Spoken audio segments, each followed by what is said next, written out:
이제 패널 토의 시간은 함께 만드는 부산형 장애인 통합 돌봄이라는 주제로 패널분들을 모시고 토론을 진행해 나가도록 하겠습니다. 먼저 한 분 한 분 제가 소개를 드리면서 하겠습니다. 맨 먼저 하실 분이 우리 이종화 센터장님이십니다. 이종화 센터장님은 2010년부터 동아대학교 재활학과 교수로 재직 중이시며 2020년 지역장애인 보호교육센터가 개소되면서 센터장님을 맡고 계십니다. 대한재활의학회와 대한임상통증학회 등 여러 학회에서 활발하게 활동 중이시며 오늘 사실 이 심포지움을 개최하신 분인데 이렇게 또 패널까지 직접 나서 주셨습니다. 예, 감사드리고요. 그럼 말씀 드리겠습니다. 네, 감사합니다. 제가 아까부터 말씀을 많이 드려가지고 시간도 없고 훌륭한 패널분들 많이 모여서 저는 코멘트를 아주 짧게 하나 하고 다음은 아까 김정보 원장님께서 잠깐 얘기하신 것처럼 그 장애 진단 관련된 부분들은 같은 의사 선생님들도 잘 익숙하지 않은 경우가 훨씬 많아서 제가 이제 재활과 진료를 하고 장애 진단을 오늘 아침에 장애 진단 한 2분 해드리고 이렇게 왔는데 그래서 그런 관련된 일들은 지역장애인보호센터로 문의를 다 주시면 됩니다. 그래서 실제로 뭐 제가 다 보겠다는 게 아니고 주시면 이게 장애 진단 신청해도 되겠다 안 되겠다부터 시작해서 그 제가 어느 병원에 어디로 가셔서 인문학교에 가서 받으시라 어떤 검사한테 좀 필요할 거다 정리를 좀 해드리고 그렇게 해도 안 되면 어디 저한테 오시면 제가 받으리기도 하고 그러니까 보통 정리하는 것들은 뭐 할 수 있는 분들이 더 많이 계시겠지만 급한 대로 저희 센터로 연락을 주시면 저희가 거기에 대해서 정리를 충분히 해드리고 실제로 지금도 그렇게 많이 하고 있습니다. 또 참고해 주시면 좋을 것 같고 어쨌든 아까 김재규 주무관님도 얘기하셨지만 보험들분에서 제가 8월에 저희가 보험복지부랑 얘기했을 때도 비슷한 말씀 하셔서 저희 센터가 어떤 역할을 할지 지금 계속 적극적으로 논의 중입니다. 그래서 꼭 내년에 진행을 할 때 조금 더 역할을 할 수 있게 노력하겠습니다. 제가 먼저 여기까지 하겠습니다. 지금 맡고 계신 이걸 주최하다 보니까 시간과 예상이 짧게 하신 것 같은데 예, 발표 감사하고요. 다음은 그 해운대 보건소의 안현 소장님이십니다. 소장님은 인제대 의대를 졸업하시고 부산 남부 보건소를 시작으로 공직에 입문하셨습니다. 근데 여러분 코로나19 겪으시면서 워크스루라고 혹시 아십니까? 이렇게 워크스루를 창안하신 분입니다. 큰 박수로 받아주세요. 네, 안녕하십니까. 사실 열기가 너무 뜨거워서 다음 포럼부터는 오전부터 하셔야 되는 게 아닌가. 그래서 사실 시간 모르고 길게 말해야지 이렇게 생각했는데 센터장님이 짧게 하셔서 저도 좀 짧게 할까 생각 중입니다. 네, 소개받은 해운대구 보건소장 안재현입니다. 앞에 개념을 막 써왔는데요. 이미 앞에서 충분히 설명을 해주셨기 때문에 제가 개념 얘기는 굳이 할 필요가 없을 것 같고 지금 등록장애인은 23년부터는 그렇게 이제 크게 늘어나지 않고 오히려 소폭 감소 추세다라는 점은 참 고무적이라고 생각을 했지만 그 중에서 고령장애인의 파트는 점점 늘어나고 있다는 점이 참 어떻게 보면 걱정이 많이 된다라고 생각을 하고 있습니다. 그러면 우리 의료돌봄 통합에 있어서 가장 어떻게 보면 역할을 많이 해야 되고 중요한 역할을 해야 되는 보건소인데 저희가 연구 결과나 이제 인터뷰를 보면 보건소가 협력이 제일 어렵다. 보건소가 협조가 안 된다. 보건소가 참여를 한다. 그래서 약간 악의축인가 그런 생각을 하게 되는데 사실 그렇지는 않고 보건소에서도 사실 열심히 노력은 하고 있습니다. 저희 보건복지부가 서울대학교 상업협력단에 연구 용역을 주셔서 이제 그런 재택의료 수요 축에는 장기요양 재가급여 이용자나 아니면 생애 말기 환자를 포함해서 중증장애인 65세 미만 중증장애인 포함해서 보수적으로 봤을 때 약 150만 명 정도로 추계되고 있다고 하시더라고요. 그럼 이 많은 집에 있는 의료적 도움이 필요한 사람들에게 의료적인 처치를 어떻게 제공을 할 수 있느냐에 대해서는 또 시범 사업이 생겼습니다. 네, 장기요양 재택의료 시범 사업. 우리 장애인 건강 주치 사업 너무 잘 아실 거고, 그러면은 주치 사업들 너무 잘 되나요? 너무 잘 돼가지고 막 부르기만 하면 나에게 딱 알맞은 선생님이 오셔서 막 진료를 해주시고 하지는 않죠. 그래서 저는 이 주치 사업이나 방문 진료와 관련된 시범 사업이 계속 생기기만 하면 되는 것인가에 대한 의문이 굉장히 많았고, 제가 다른 곳에 가서도 말씀드렸지만 제가 아는 것만 해도 1차 의료 방문 진료 수가 시범 사업, 장기요양 재택의료 시범 사업, 치매관리 주치 시범 사업, 장애인 건강 주치 시범 사업, 중증소아 가족력 인고복귀 심장질환자, 암환자 이런 병 너무 많습니다. 이게 다 잘 됐으면 애초에 저희가 이런 고민하고 그래 통합을 이제 합시다 내년부터 그렇게 하면 되는 거였는데 사실 잘 안 되고 있죠. 왜 안 되느냐에 대한 저희가 이제 근본적인 고민이 조금 필요한데, 다른 방문치료 시범 사업도 의료기관 참여도가 많이 낮습니다. 낮은 이유는 아까 저희 관장님께서 근데 집에 가서 진료하는 거 불법 아니에요? 하고 저한테 물어보시는데 네, 불법 맞습니다. 네, 의료법상에서는 의료인은 의료기관 내에서만 의료 행위를 하도록 되어 있습니다. 기본적으로는 의료법상 불법이기 때문에 시범 사업이라는 형태를 통해서 지금 이 시범 사업을 방문 진료를 하고 있는 거죠. 그래서 이 방문 진료의 공모에 들어가지 못하신 분이나 그걸 놓치신 분이나 아니면 이 방문 진료가 정해놓은 딱 테두리 안에 들어오지 못하면 내가 누구 하고 싶어 할 수가 없는 거예요. 네. 이 의사 선생님은 나는 이 방문 진료 좀 해야 되겠다라는 마음을 가지고 그냥 아무 시범 사업을 신청하시지 않은 다음에 아프신 환자분께 제가 가서 진료를 해드리겠습니다. 불법 보건소에서 업무 정지. 네, 그렇게 하게 되는 거죠. 그래서 그런 법적 불확실성을 조금 빨리 해결해야 될 필요성이 있지 않는가 생각을 하고요. 또 아까 말씀드린 대로 모든 시범 사업은 말 그대로 시범 사업이기 때문에 언제 이 사업이 일몰돼서 사라지느냐. 나는 장애인 건강관리 주치만 해야지. 나는 1차 의료 방문 진료 사업만 해야지. 세팅하셨다가 그 시범 사업이 사라지면 이 의무는 망하는 겁니다. 네, 그래서 참여가 또 어려우시고요.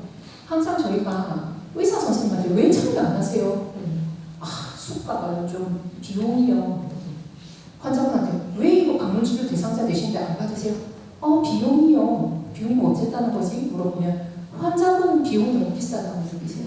네, 약 12만 9천 원 정도의 비용의 30%를 이제 내시게 되면 약 5만 원에 가까운 돈을 이제 내시게 되니까 너무 비싸다고 생각하시고, 장기요양 재택의료 사업 같은 경우는 이제 12만 9천 원에 우리 의사 선생님, 간호사 선생님, 사회복지사 선생님까지 의원급에서 이제 채용을 하셔서 하셔야 되니까 의사 선생님은 이 방문 진료만 해서는 이분들 월급도 주기가 조금 어려운 상황이죠. 그래서 뭐 우리 김종복 원장님이나 아까 강원대 원장님 오셨는데 네, 그분들 성인분자일 것 같습니다. 성인분자들께서 근데 성인분자들께서 계속 사업을 계속 하세요는 사실은 조금 유지나 발전이 힘들다고 생각을 하기 때문에 또 이런 시스템의 문제는 조금 해결이 돼야 되지 않을까 생각을 하고, 또 과도한 행정 절차. 네, 저희가 진료를 보고 나면 우리가 보험 생각하시면 됩니다. 내가 실비보험이 있는데 병원에서 진료 보면 내가 진료비를 내고 그 다음에 보험회사에 진료비를 신청을 하죠. 그게 원래는 이제 의료비를 책정하는 절차라고 하면 우리나라는 내가 진료를 보고 병원에서 그걸 이제 공단에다가 신청을 하십니다. 네, 그래서 이런 과정을 하는 행정 절차도 어렵지만 시범사업은 거기다가 시범사업이기 때문에 플러스 행정적인 절차가 훨씬 많아서 병의원에서는 이제 이런 행정 절차를 해줄 인력을 또 뽑아야 되느냐. 네, 그래서 굉장히 이제 꺼린 게 있으시죠. 그럼에도 불구하고 이제 시행을 하다 보면 이런 부분도 이제 조금씩 좀 제도의 개선이 있게 되지 않을까 생각을 하고요. 그렇기 때문에 민간 의료기관의 참여를 활성화시키는 게 저는 이제 의료와 돌봄이 통합이 되기 위해서 좀 주 목적이 아닌가 생각을 합니다. 왜냐하면 의료의 제공은 의료기관은 잘합니다. 왜냐하면 하시는 일이 의료이기 때문에 의료기관이 많이 참여를 하셔야 되는데 어쩔 수 없이 우리나라는 대부분이 민간 의료기관이 차지를 하고 계시기 때문에 의료 제공이 민간 의료기관의 참여를 활성화가 되어야 되겠는데, 활성화를 시키기 위한 방법은 앞으로도 보건소에서도 많이 좀 고민을 하셔야 될 필요가 있지 않을까 생각합니다. 그래서 근데 그러면 아까도 뭐 통합적인 사업이 안 된다. 우리 김대석 주무관님께서도 말씀하신 게 노인은 이렇게 가고 장애인은 저렇게 가고 그것도 마찬가지예요. 내가 장애인인데 갑자기 배가 아파요. 그러면 내가 지금 배가 아프니까 자 배를 4등분으로 나눠서 오른쪽 아래쪽이 아픈데 눌렀다가 손을 댔다 아프니까 나는 임장염이구나. 자 외과로 전화를 해야 되니까 이렇게 예약을 하시지 않으시거든요. 그냥 내가 배가 아프다고 이제 병원에 전화를 했을 때 이제 그쪽에서 원래는 들어주고 어느 과를 가셔야 되겠습니다 하고 연결해 주듯이 저희도 이 많은 재택의료 시범 사업 등을 통해서 의료와 관련된 걸 내가 어디를 가서 이거를 신청을 해야 되라는 거는 당사자께서는 알기가 너무 힘들어요. 그래서 지금 보건소의 치매 안심센터처럼 언제가 될지는 모르겠지만 내가 그러면 의료적인 돌봄의 니즈가 있을 때 치매 안심센터를 가면 저희가 이제 검사를 하고 정말 치매가 안심됩니다. 여기 병원에 가보셔야 되겠습니다 하고 현역병원에 연계를 해주는 것처럼 내가 이렇게 의료적 돌봄이 필요한데 어느 사업을 연계를 해야 될지 모르겠어요 라고 할 때는 이제 찾아갈 수 있는 그러한 어떤 의료적인 센터가 꼭 있어야 되지 않을까 생각을 하고 있습니다. 그래서 지금까지는 사실 이 의료 돌봄하고 관련해서 의료가 왜 활성화가 안 됐는지에 대해서 좀 말씀을 드렸고요. 그러면 부산형 모델에 대해서는 저는 부산에 아까 노인과바다 말씀해 주셨는데 사실 그게 장애인이든 비장애인이든 고령화가 굉장히 문제가 되고 있어서 장애인 방문건강관리 사업을 보건소에서도 조금 더 힘을 써야 하지 않겠는가 생각을 합니다. 지금 방문건강관리는 어르신들을 위주로 저희가 하고 있기 때문에 조금 더 전문 인력과 확보를 하고 인력 충원을 해서 장애인도 방문건강관리 사업을 받을 수 있도록 좀 진행을 해야 될 거라고 생각을 하고 의료기관에서 이런 행정적인 도움이 필요하거나 아니면 이제 사회복지사 선생님이 우리 의원에는 없지만 내가 꼭 참여를 하고 싶다고 할 때 그리고 우리는 치유생사가 없지만 내 대상자는 구강적인 돌봄도 필요하다라고 할 때는 저희가 이제 보건소에 있는 치유생사 선생님이 같이 파견을 나갈 수 있는 재택의료센터 지원센터를 또 보건소에서 운영을 해야 되지 않나 생각하고 있습니다. 그리고 마지막으로 노쇠, 우리 장애인들께서는 어쩔 수 없이 근감소증이 많이 올 수밖에 없는 상황이 있고 또 근감소증이 생기게 되면 또 장애가 악화되게 되기 때문에 부산시에서는 마을건강센터를 기반으로 해서 작년부터 비예산 사업이긴 하지만 노쇠예방관리 사업을 시작했습니다. 그거를 노쇠예방관리 사업은 운동도 하고 식단도 하고 아까 건강지킴이랑 조금 비슷하긴 하지만 저희가 사회적인 활동이라던가 이제 짝꿍을 지어줘서 고립감을 없앤다던가 이런 활동도 하고 있는데 이런 것도 생활터 기반으로 저희가 좀 진행을 해야 되지 않겠나 생각을 하고요. 그래서 노쇠군이 되시지 않도록 다시 건강군으로 돌아가실 수 있도록 노쇠예방관리 사업도 내년에는 보건소에서도 좀 예산을 확보를 될지는 모르겠지만 확보를 해서 이런 사업을 하게 되지 않으면 좋지 않겠나 생각을 합니다.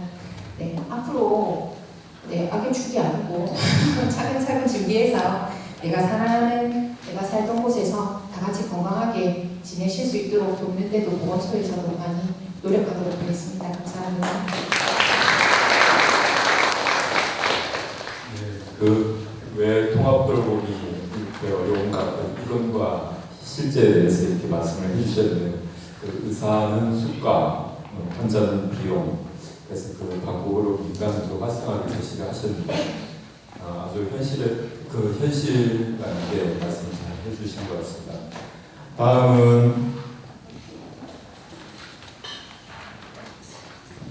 다음은 부산 내병변 복지관 강은주 사무국장님이십니다. 강은주 국장님은 2003년부터 사업 기획을 하는 사무국장님으로 교육청과 학교에서 교육복지사로 근무하시다가 2013년부터 부산 내병변 복지관에서 사업 기획을 하시는 사무국장님으로 근무하고 계십니다. 특히 현재 고령장애인 돌봄체계 사업을 총괄하시면서 현장에 계신 점은 누구보다 잘 말씀드려 주시리라 생각합니다. 박수 부탁드립니다. 네, 방금 소개받은 부산 내병변 복지관 사무국장 강은주입니다. 반갑습니다. 이게 막 원고를 쓰기는 했는데 오늘 이제 발표 얘기를 들으면서 생각이 너무 많은 생각이 좀 들고 사실은 이제 저희들이 이 사업을 부산에 있는 4개 장애인복지 복지관, 이제 저희 복지관이랑 동구, 영도, 대구대도 장애인복지관과 그리고 부산 광역단위에 있는 우리 지금 이 행사를 또 주최해 주신 지역보건의료센터와 자활협회 그리고 자원봉사센터 그리고 저희들이 지금 또 정신건강복지센터 이렇게 8개 기관이 좀 협력을 하고 있습니다. 그래서 사실 이 사업을 준비할 때는 아까 김태석 주무관님이 지금 고령장애인 통합돌봄이 너무 빨리 되고 있는 것 같다고 말씀하셨듯이 저희들이 이제 너무 소외되고 있다고 생각을 좀 했었습니다. 그래서 같이 좀 이런 사업을 한번 해보자 해서 저희들이 이제 중앙의 모금의 지원 사업으로 제안을 했고 이제 사업을 추진하고 있는데 이제 지금 저희들이 이제 1년 정도 사업을 하고 있습니다. 그래서 올해 이제 사실 체계를 잡는 그 과정들이 좀 시간이 많이 갔었고요. 이제 내년부터 본격적으로 실질적인 사업들이 더 진행이 될 텐데 오늘 그 부분에 대한 간략한 설명과 저희 또 오늘 또 발표하신 분들 얘기 들으면서 또 들었던 생각들을 좀 간단하게 설명드리겠습니다. 제가 김태석 주무관님 안 괴롭히고 싶은데 주무관님 통합지원협의체할 때 저희 부산 장애인복지관 협회도 있습니다. 챙겨봐 주세요. 예. 사실은 저희도 이 사업을 하면서 이제 부산에 있는 고령장애인 대상으로 아까 우리 교수님은 또 지역 아마 조사를 하셨을 것 같은데 저희들 부산에 있는 대상분들을 좀 조사를 했습니다. 그래서 고령장애인 저희들 804명? 예, 804명을 했었고 평균 연령이 한 68세 정도 되셨고요. 이제 조사의 정확성을 위해서 이분들을 저희들 4개 복지관의 복지사들이 직접 다 대면해서 조사를 했어요. 이게 데이터의 그 오류를 막기 위해서 그렇게 했었고요. 그래서 지금 뭐 저희들이 보시면 고령장애인들이 보면 복합욕구가 확실히 많으셨다라는 데이터를 볼 수 있고요. 그리고 특히 이제 저희들이 또 이 고령장애인을 함께 오는 문제가 돌봄자의 고령가족, 돌보고 있는 가족들이나 부모님들이 고령화되고 있어서 현재 조사 대상을 보면 평균 70세 정도의 부모님들이 계셨고요. 이로 인해서 또 일어나는 문제들이 좀 많습니다. 그래서 그 조사 결과를 보면 제가 오늘 의료 쪽에서 발표를 하다 보니까 의료 중심으로 좀 설명을 드리면 건강과 관련한 어려움이 이제 보면 다리, 허리, 통증 뭐 다양하게 건강관리들이 나왔었고요. 그리고 정신건강 쪽으로도 되게 우울이나 이런 부분들에서 어려움을 많이 겪고 계셨습니다. 그래서 건강 영역에서 보면 만성질환이 한 82% 정도 있었고요. 그리고 저희들이 보면 그 방문진료 얘기가 나오죠. 건강검진이나 이런 부분들이 필요하다라고 얘기하는 게 한 78% 정도가 욕구들이 되게 높습니다. 그래서 이 방문진료가 가능한 이 시스템이 좀 정말 확산이 되어야 하는 필요성이 더 나타나고 있다는 겁니다. 그리고 김태석 주무관님 아까 발표하셨던 내용 중에 지금 현재 통합돌봄 체계 안에 65세 이상 고령장애인은 노인 체계에서 지금 지원을 한다고 되어 있는데 사실 저희들이 현장에서 보면 고령장애인은 사실 노인의 방식으로 풀기에는 너무 어려움이 많습니다. 이게 또 체계도 다르고 특성도 다르고 이렇게 해서 사실 노인복지관에서조차도 고령장애인이 오면 서비스를 어떻게 줘야 될지 어려워하고 계시거든요. 그래서 이 부분에 대한 조금은 지원의 방법들을 좀 고민이 필요하지 않겠냐라고 생각이 들고 그래서 사실 저희들이 이제 고령장애인을 보면 장애인도 아니고 노인도 아니고 이 틈에 어느 틈에서 지금 딱 있는 상황이에요. 그래서 이 부분이 좀 통합적으로 저희들 이번에 돌봄 통합사업 할 때 이 제도에서 좀 이 부분을 해결해야 될 중요한 과제가 아닌가. 이게 조금 해결이 되어야 이 제도가 제대로 자리 잡는 출발점이 되지 않을까라는 생각이 듭니다. 그리고 뭐 아시다시피 이제 저희 고령장애인이 이제 2중, 3중 어려움을 갖고 계시죠. 그래서 우리가 이 고령장애인이 지금 저도 이제 다양한 정책 세미나라든지 이렇게 참여하면 사실은 서비스 중심으로 많이 논의가 됩니다. 근데 저희들이 장애인복지 현장에서 만나면 이분들의 삶 자체를 좀 들여다보고 그 삶 중심에서 서비스들이 들어가야 되지 않겠나라는 생각을 좀 하는데 아마 쉽지 않을 것 같기는 합니다. 그래서 저희들이 이제 4개 복지관이 이 사업을 하면서 저희들이 지금 뭐 한 사람의 사람을 설계하는 그 사람 중심 계획이라고 장애인복지 현장에서는 이게 지금 이미 시작이 되고 있습니다. 그래서 이분이 이분이 어떤 지원을 받느냐 이기에 집중을 하는 것보다는 이분이 어떤 삶을 살고자 하는가 이게 좀 더 초점을 맞추면서 그래서 지금 장애인복지관들에서 선생님들이 한 우리 고령 장애인분을 모시고 이분들이 가지고 있는 삶의 히스토리부터 시작해서 사회적 관계나 하고 고령이지만 꿈도 있을 수 있잖아요. 저희들이 그래서 그런 부분들에 되고 싶은 거 아주 사소하게는 내 혼자 나들이 한번 못 가봤는데 조금 지역의 누군가와 놀러 가고 싶어. 이것도 희망이고 그래서 그런 부분들을 하나하나 다 계속 몇 차례 수차례 회의를 하면서 이 과정들을 만들어가고 있어요. 근데 사실 이게 쉽지 않을 거라고 생각을 했는데 이 장애인분들이 되게 재밌어 하신다는 얘기들이 많이 들립니다. 각각의 기관들에서. 그래서 안 해보던 거니까요. 그래서 그런 부분들을 그래서 설계를 하고 나면 저희가 이 사업 안에서 6대 영역 기본적인 돌봄, 의료, 건강, 정신건강, 여가 그리고 건의 이런 이동권 이런 것들을 저희들이 이제 서비스 지원하는 재원이 지금 확보가 되어 있어서 그분들께 이제 직접적으로 서비스를 또 드리고 있습니다.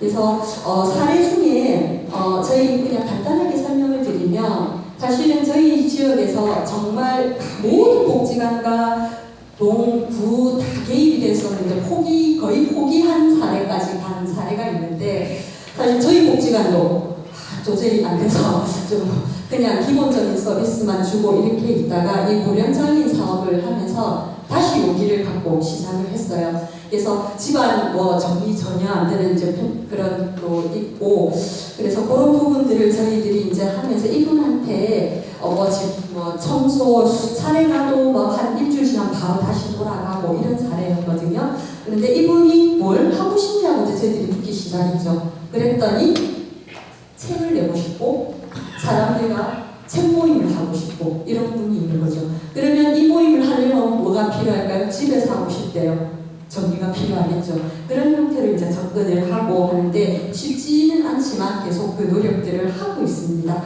그래서 이런 사례들도 보시고 아까 지금 그 관계망을 보시면 3번 보시면 사례를 통해 관계 기반 통합 돌봄을 하고 있는데 저희 고령장애인 한 분이 사실은 장기간의 고립과 통증 이런 부분들이 많아서 가족과의 관계도 단절이 되기도 하고요. 외출도 거의 없는 이 분은 사실 어떤 서비스가 필요할까를 고민했었는데 또 아까처럼 접근을 바꾼 거죠. 그래서 누구와 다시 연결될 수 있을까? 고립 문제를 해결하기 위해서 그런 것들을 위해서 또 개별 중심 계획을 개인 중심 계획을 같이 세우면서 지금 보면 그 그림이 많이 바뀌었죠. 관계망이 이렇게 관계망들이 확산되는 이 과정들을 복지관들에서 사업을 지금 진행을 하고 있습니다.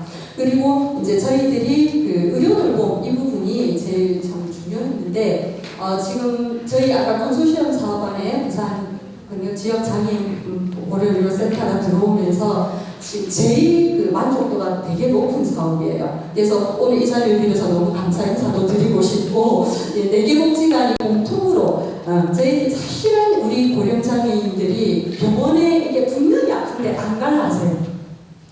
겁나시는 거죠. 뭐가 나올까봐. 그런데 이 과정을 설득하고 이제 그러면 저희들이 또 질 좋은 의료 서비스를 연결해야 되는데 그 역할을 또 지역보건의료센터에서 같이 해주시면서 용자들의 건강상의 변화라든지 이런 부분들이 되게 효과가 높게 나타나고 있는 또 사업 중에 하나입니다. 예. 그래서 오늘 부산 돌봄의료복지 사회적 협동조합 김종목 원장님 발표도 정말 잘 들었었고요. 사실은 그 말씀 중에 저희 북부에는 아직 없습니다. 네, 이렇게 방문으로 해주시는 분들이 그래서 되게 부럽기도 하고 근데 부산 전역 다 다니시죠? 여기 되면 아마 저희 4개 장애인복지관에서 아마 또 원장님을 많이 찾을 것 같고 그래서 아까 말씀해 주신 것처럼 되게 의료나 요양이나 복지가 분절되지 않고 하나의 그 체계 안에서 움직인다면 되게 효과가 있을 것 같다는 생각이 들고요. 아까 말씀드렸듯이 방문형 의료 지원이 절실히 필요한 현실입니다. 그리고 고령장애인들이 이제 병을 조기에 발견하는 이것도 되게 중요하고요. 사실은 저희 사례 중에 저희 복지관 사례는 아니지만 이 사업을 통해서 개입을 시작했는데 병원에 모시고 갔는데 이제 늦게 발견이 된 거죠. 그래서 사망한 사례도 이제 그 병을 뒤늦게 알게 돼서 그렇게 된 사례들도 좀 있었습니다. 그래서 조기에 좀 그것들을 개입할 수 있는 체계도 정말 중요하다라는 생각이 들고요. 그리고 박정희 교수님 발표하셨던 부분도 사실은 저희들을 생각을 좀 많이 하게 하셨고, 그리고 데이터들이 저희 현장에서 좀 참고할 만한 데이터들이 되게 많았습니다. 아까 영도구의 박상수 소국장님 말씀하셨던 것처럼 저희와 다르지 않다라는 것도 저도 같이 공감을 했던 부분입니다. 네. 그리고 이제 실질적으로 이제 저희들의 숙제는 장애복지관이 이 통합돌봄 제도 안에서 어떤 역할을 할 것인가, 거기에 대한 고민들을 지금도 찾아가지만, 아까 장애인 통합돌봄에 보면 정책이 많이 비어 있었죠. 오른쪽 판이. 그것들을 찾아내는 게 또 저희들의 역할이 아닌가, 그 생각들을 하고 있습니다. 그래서 김태석 주무관님 많이 힘드시겠지만 저희 장애인 고령장애인 통합돌봄 조금 더 적극적으로 챙겨주시길 바라고요. 마지막으로 시간이 허락이 된다면 오늘 발표해 주신 분께 사실은 이 의료와 뭐 여러 가지 지금 관계기관들의 협력적 체계가 되게 중요할 것 같습니다. 혹여나 저희들도 나름 사각지대를 찾고 역할들을 찾아가고 있는데 각자 보셨을 때 장애인 복지관이 이 협력 파트너로서 어떤 역할을 해줬으면 좋겠는지 그걸 하나 질문을 좀 드리고 싶습니다. 이 통합돌봄 여정 안에서 저희들이 제일 중심에 줘야 될 거는 우리 당사자이지 않겠나 싶고, 그 속에서 이제 필요로 하는 다양한 의료 돌봄 주거 그리고 필요한 서비스들이 함께 지원하는 주체들이 고령장애인에서 그냥 아주 다정한 모습으로 곁에 서서 지원할 수 있는 그런 사업들이 되길 바랍니다. 이상입니다.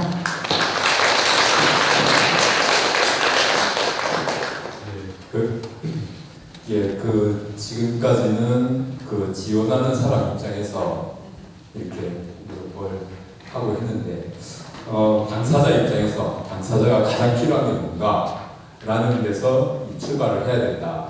아주 깊은 의미 있는 말인 것 같습니다.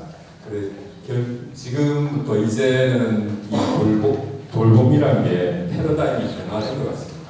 그동안 주는 사람 입장에서 하다가 이제 받는 사람 입장에서 뭘 받고 싶은가, 그 욕구를 파악하는 게 가장 중요한 것 같습니다. 발표 감사드리고요. 마지막으로 동래구 장애인 자립생활센터 김철 센터장님을 소개해드리겠습니다. 김철 센터장님은 사회복지학을 전공하시고 동래구 장애인 전담 민간협의체위원, 부산광역시 사회복지사협회, 동래구 지회 운영위원 등 부산 지역의 장애인을 위해 아주 활발하게 활동하고 계십니다. 통합돌봄에서 지역기관의 역할에 대해서 말씀해 주시겠습니다. 다 같이 경청하도록 하겠습니다. 네. 소개를 김철입니다. 마지막입니다. 동네 참여하신다고 고생 많으시고요. 저는 장애인 당사자고요. 당사자의 입장에서 말씀드리도록 하겠습니다. 김태희 주무관님 인기가 정말 많으시죠. 인기가 많으신 것 같아요. 오늘 토론하신 분이 다른 걸 해주시고 나중에 돌봄에 대해서 설명해 주신 내용 정말 잘 들었고요. 공부가 되었습니다. 저도 이번 토론회를 준비하면서 통합지원법을 많이 들어잡았습니다. 들어잡았는데 기대보다는 호조가 정말 많이 들었고요. 이 지자체 입장에서는 초고령화 또 흘러감에 따라서 지역의 돌봄 정책이 의료요양 지출을 절감하는 예방적 정책에 일 수도 있겠지만 계속 이렇게 효율적으로 통합돌봄을 제공한다는 건 예산이 확보가 되는지는 잘 되는지는 모르겠습니다만 예산 부족으로 이제는 부작용이 생기지 않을까 그런 우려도 들고요. 그리고 필요 욕구가 많은 분들이 이제 계속 나오기 그래서 어떤 사람들이 그 돌봄자는 충분한지를 고민하고 현실적으로 어느 부분에 대해서 계속적으로 논의가 있어야 되지 않을까 그렇게 생각을 합니다. 그래서 이 법이 정말 시행이 얼마 남지 않았는데 장애인분들에게 돌봄을 보장해 줄 수 있을지 우려가 되기도 합니다. 그리고 장애인 삶은 보호의 대상이 아니고 자립과 선택의 주체로 모아야 된다는 것은 여러분들하고 다 동의가 되고 공통된 의견이기도 합니다. 그죠? 이번에 제4조였던가요? 거기에 자기 결정권을 보장하는 것이 언급이 되어 있지만도 실제로는 좀 우려가 되는 게 지원 과정에서 많은 전문가들이 개입이 된다면,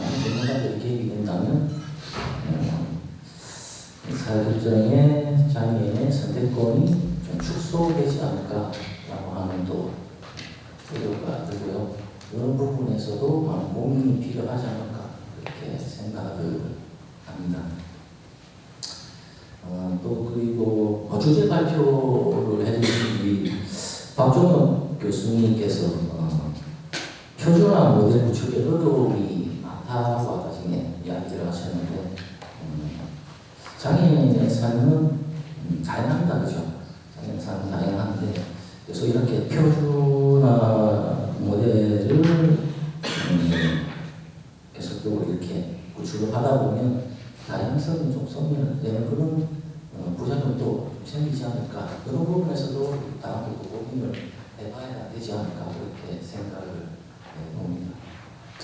그리고 박종원 교수님께서도 인프라 부족을 또 예를 들었었는데 소위 공모 때 산부인과에서 지원을 잘 받았다고 이렇게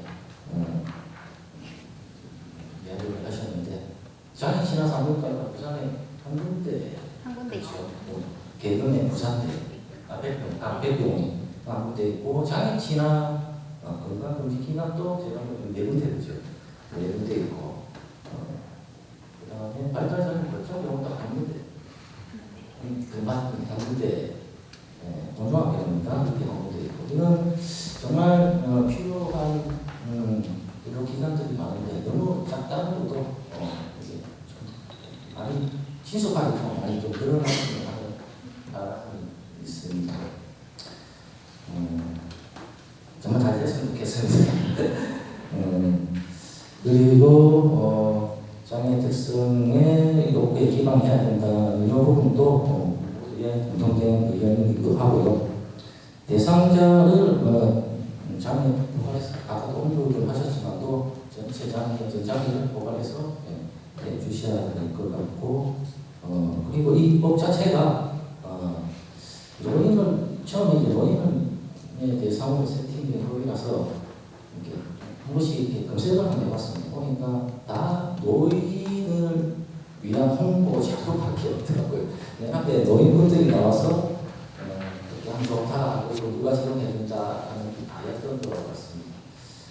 그래서 노인의 관점에서 전체를 해가보면 장애인의 소외가 된다는 것만 나올 수 있으니까 이런 부분도 좀 고민해서 정말 노력하는 것도 중요하다고 생각을 합니다.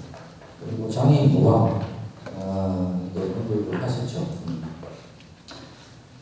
등록장애인 65세 이상, 고령장애인은 현재 50% 이상 이렇게 되어 있고요. 앞으로 계속 이제 장애인 모임이 다 늘어갈 겁니다.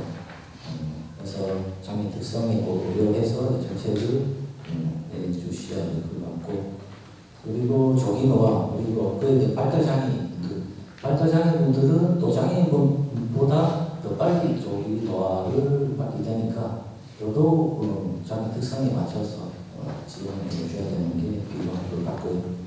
그리고 의료기관 접근성 부분에서는 장애인 건강국도 언급하면서 있는데 그게 주치가 잘 안 되고 있죠. 여러 기관에서 많은 노력에도 불구하고 잘 안 되고 있는데 이 법에서 보장하는 의료 모양 접근성 이게 높아질 수 있도록 할 수 있을까라는 궁금이 들기도 합니다. 그리고 주거 접근성 여기에 사실 전환 또 오셨는데 다시서장애인의 지역사회에 안착할 수 있게끔 주택이 잘 마련되는지 그리고 이 주택이 유리개념으로 잘 설계가 되어 있는지도 중요하고요. 이런 부분에서 잘 보장해 줄 수 있어야 될 것 같습니다. 그리고 일상도로공에서도 지역사회 기반 활동하려는 기반은 활동 지원 그리고 보조기기 그리고 이동 지원 이런 게 사실상 자립생활 중요한 필수 인프라인데 아직도 많이 부족하죠. 사각지대도 많고 그리고 보조기기 교체 주기나 이동 지원 차량이라든지 이런 부족인데도 많아서 저희 역시도 체감하고 있고 체감도 많이 또 나타나 있고요.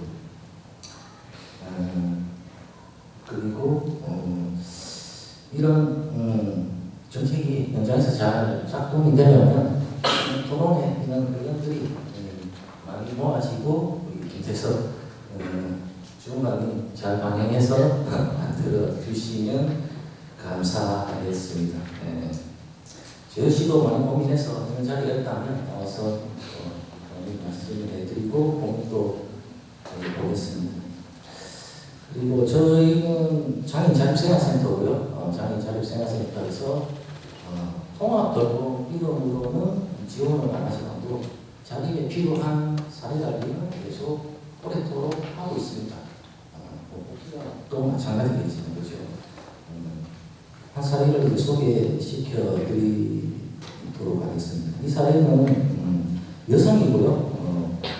만 50세의 지적장애인도 1인 가구인데 체형이 많이 나가시는 분. 그래서 허리 디스크 관절염 진단을 받은 경력이 있고 그리고 인지 기능 능력이 굉장히 떨어져서 일생생활 능력이 많이 유력합니다. 하지만 또 의사소통은 어느 정도 가능하신 분이고요.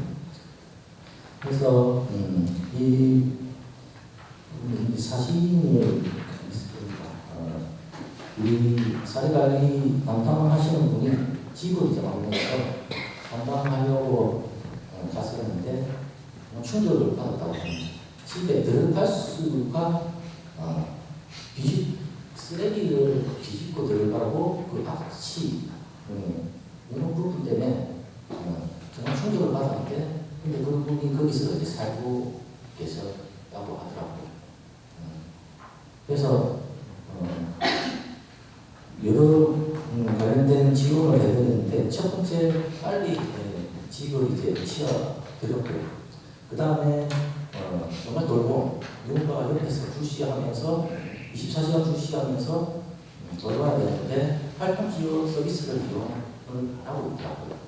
그래서 활동지원 서비스를 이용할 수 있게끔 병원에 가서 진단서를 다시 받고 관련돼서 진단서를 받고 신청을 했는데 정작 노동공단에서 서비스 조사를 했는데도 부적격 통지를 했다라고 하더라고요. 그 이유에 대해서는 개인정보라서 이야기는 안 했지만도 뭔가 의사소통이 돼서 뭔가 할 수 있다 이렇게 했지 않으니까 그렇게 추측이 되고 그래서 이제 신청을 못 받고 현재도 저희 사례 관리하시는 분이 집을 방문해서 한 달에 한 두 번 정도 이제 방문을 해서 집을 잘 유지하고 있는지 계속 이렇게 지원해주고 있는 사례고 이렇게 통합 지원이라면 이런 사기는 분명히 어디든 존재할 겁니다. 아까 우리께서 주무관님 말씀하셨는데 요양은 건강 공단에서 하고 그리고 활동은 공단에서 하고 여기서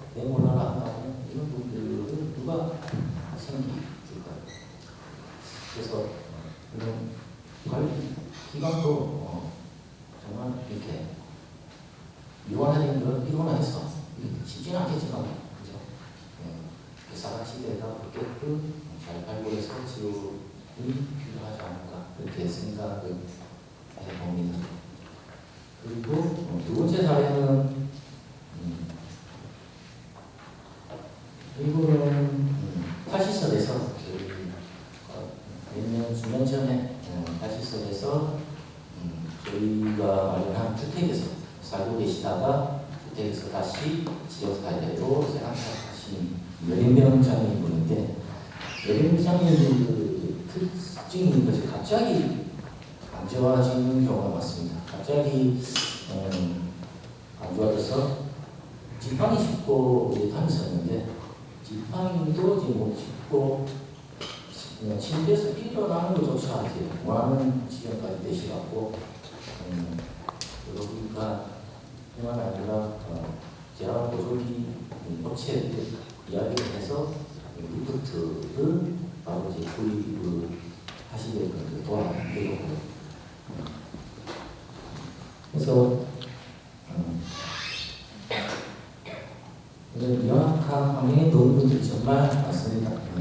한두 번 우리가 지원해 주는 게 아니고 지속적으로 지원해 드려야 될 분이기 때문에 지역사회 여러 기관들이 관계와 역할을 잘 나눠서 촘촘하게 제도 잘 구성해서 지원을 드려야 된다고 그렇게 생각합니다. 저희 사례는 여기가 두 가지 소개시켜드리고 제 발언은 여기서 마무리하도록 하겠습니다. 감사합니다.